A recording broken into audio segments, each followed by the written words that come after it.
I'm Roger Baker, Executive Director of the Stratfor Center for Applied Geopolitics at RANE, a global center of excellence for geopolitical intelligence and analysis. Learn how you can put geopolitics to work for your organization at ranenetwork.com.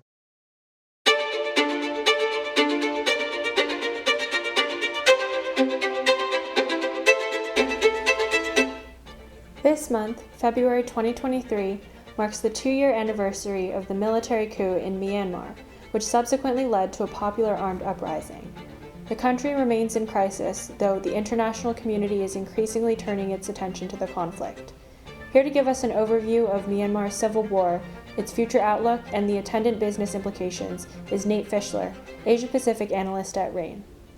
Hi Emma, it's good to be here. So let me just dive in. The Myanmar military, or Tatmadaw as it's referred to, overthrew the democratically elected government of Aung San Suu Kyi and the National League for Democracy Party, or NLD, led government 2 years ago on February 1st, 2021, alleging election fraud. So that's the baseline for how this situation sort of kicked off. This act, the coup, prompted widespread civil disobedience, particularly in the absence of evidence to substantiate the fraud allegation. And then the military authorities brutally cracked down on this protest movement and disobedience, employing wanton violence, terror tactics, mass imprisonment of real potential and imagined political opponents. These total around 14,000 to date who remained imprisoned. The NLD then declared a People's Defense War, quote unquote, in September 2021 in response to months of these types of repression. Since then, hundreds of rebel groups loosely associated under the NLD-led government in exile, deemed the National Unity Government, or NUG, have taken up arms against the Tatmadaw. These groups now control large swaths of territory, mostly in rural areas, and this creates a sort of patchwork of battle spaces that has effectively left few areas of Myanmar secure, and the military government exercises effective control over only a portion of the country, possibly less than half. 3,000 civilians have been killed, 1.2 million have been displaced, thereabouts.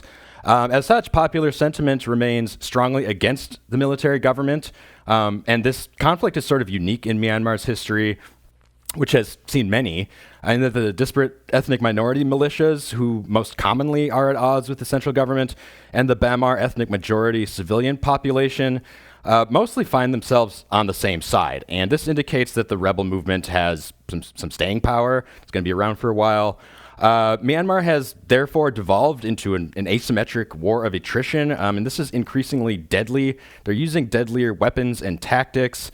The military government has, for example, completed and is intensifying a tactical shift toward precision airstrikes, heavy artillery, and heliborne operations.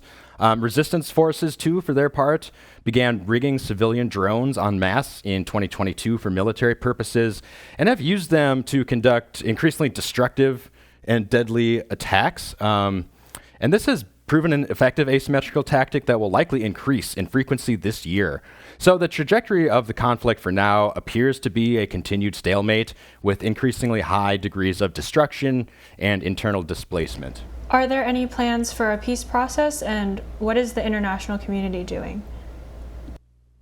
Sure. Well, let me try to tackle that one from three perspectives. As to a potential peace process, first let me just discuss what the Tatmadaw has in mind. Myanmar's military government intends to hold elections to secure its legitimacy. This is well publicized, and these plans have been widely panned by the international community, as well as the government in exile, because they are fairly straightforwardly, going to be a sham. The government has instituted a variety of laws controlling the process, such as strict limits on who is eligible to run. And it's well understood that the intention is to establish a legitimizing civilian government that can then potentially help rehabilitate the country to a certain extent in the regional bloc, which is the Association of Southeast Asian Nations, or ASEAN. Securing this could help the Tatmadaw accomplish a sort of fait accompli, not at all dissimilar to what happened in neighboring Thailand following its 2014 military coup and subsequent establishment of a military-backed civilian government in 2019. And a civilian government is far more able to, garner legitimacy and properly navigate international relations.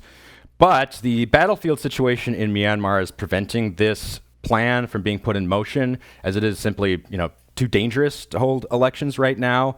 So as a consequence, on February 1st, the second anniversary of the coup, the military government announced an extension of the country's state of emergency until August 1st, and this has been in place since the coup. And per the military-authored constitution, an election cannot take place under that circumstance. So that plan will have to wait and is in serious jeopardy if the Tatmadaw cannot accomplish meaningful battlefield gains or control the country. As for the international community, we can start in the region. Myanmar's military government agreed to the ASEAN-brokered 5-point consensus plan to end the violence way back in April 2021, but has done essentially nothing to faithfully adhere to it. And ASEAN, for its part, is sort of well known for its inability to broker an end to the conflict, in no small part owing to its, iron commitment to non-interference in member states' internal affairs, one of the bloc's foundational values. So Myanmar, as a member of ASEAN, other countries are loath, other members of ASEAN are loath to interfere in their internal affairs because they don't want to establish the precedent that the bloc can then meddle in those countries' internal affairs. However,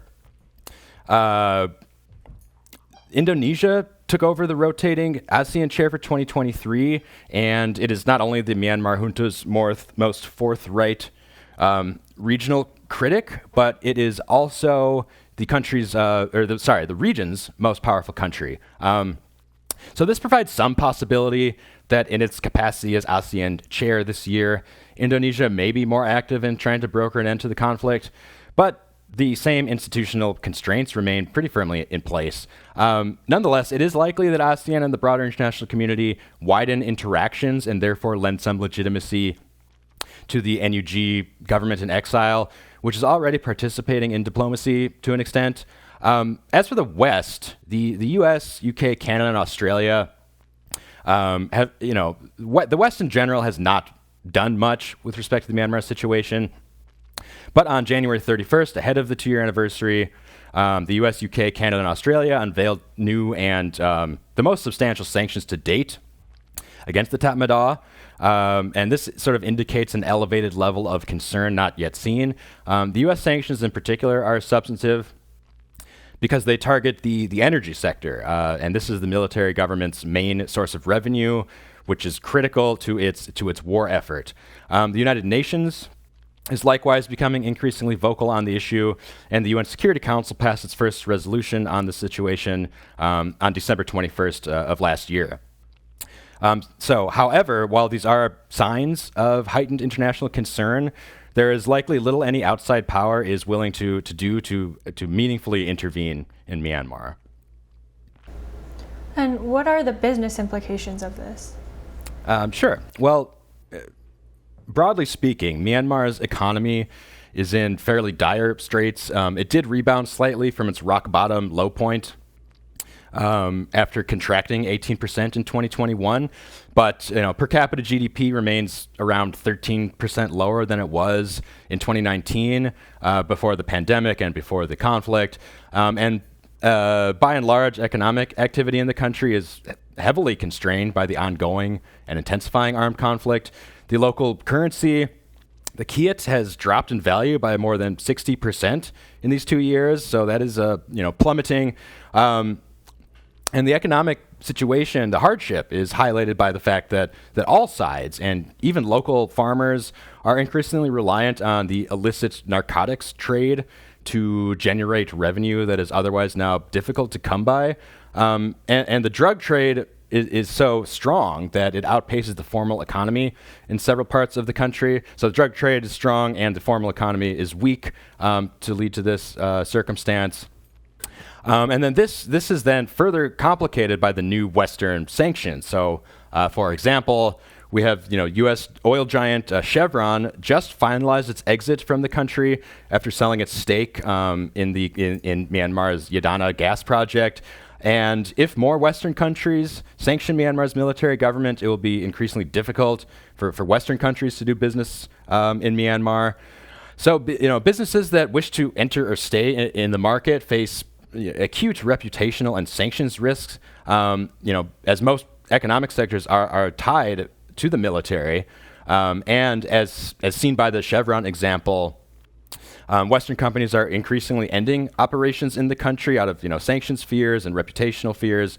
However, conversely, East and Southeast Asian firms, and notably Japanese companies, remain in the market and remain interested in pursuing business opportunities. And this is mostly because ASEAN, the ASEAN inaction sort of enables Myanmar to maintain access to the bloc's open trade framework. But by and large, the business implications of the conflict are not good, and they're heavily constraining the potential for economic activity and business in the country, and this will likely remain the case for as long as this conflict endures. Well, thank you, Nate. Nate Fischler is an Asia-Pacific analyst at RANE. Learn how geopolitical events like this could affect your business with RANE Intelligence Briefs. Our flagship risk intelligence products provide clients with access to the insights and analyses they need to make more informed decisions and drive better risk management outcomes, all for a fraction of the cost you pay yourself. Sign up at ranenetwork.com. That's RANE network.com. I'm Emma Kami. Thank you for listening.